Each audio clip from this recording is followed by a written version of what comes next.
Bismillahirrahmanirrahim. Assalamualaikum warahmatullahi wabarakatuh. Good morning everyone.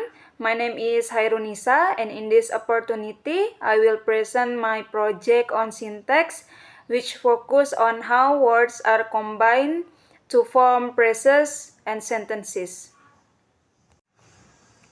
For the first is I would like to talk about the definition of syntax. Syntax is the study of how words are arranged to form phrases and sentences. It helps explain the structure and grammatical rules that make sentence meaningful. Syntax also show how words order affects meaning. For example, the sentence "the boy eats an apple" is correct, while "boy the apple eats" is ungrammatical. This shows how syntax gives structure and order to language.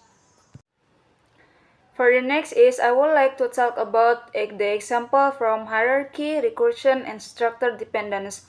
First is hierarchy. Sentences are built in layers, from words to phrases, then clauses, and finally sentences. For example, the tall man kicked the ball has a noun phrase and a verb phrase combined into one sentence. Second is recursion. Structure can repeat inside one another, allowing us to make infinite sentences. For instance, the boy said the teacher believed the girl knew the answer. The third is structure dependence. Grammar rules depend on structure, not on simple word order. For example, in is the boy eating an apple? The auxiliary is moved based on structure, not position. The next slide is lexical category analysis. From the sentence, technology has transformed how we communicate and learn. The lexical category is technology is a noun, has is an auxiliary verb, transform is the main verb, how is a complementizer, we is a pronoun, communicate and learn are verbs, and is conjunction. Each word play a different grammatical role in the sentence structure. For the next is grammatical category analysis. In grammatical terms, technology is singular and neuter gender. Has is present tense, third person singular and marks the perfect aspect. Transform is the past participle. We is first person plural in the nominative case. Communicate and learn are in base form and active voice. This shows distinction in number, tense, aspect, person, and case. And then I use three parameters for categorization is morphological, synthetic, and semantic. The next slide is constituents analysis. For example, in sentence, the Amazon rainforest produced 20% of the world's oxygen. The noun phrase is the Amazon rainforest. The verb phrase is produced 20% of the world's oxygen. The preposition phrase is of the word's oxygen. Each phrase acts as one complete unit, or what we call a constituent.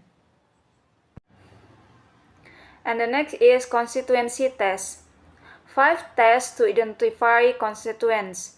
For the first is substitutions, movement, coordination, collecting, and Q&A.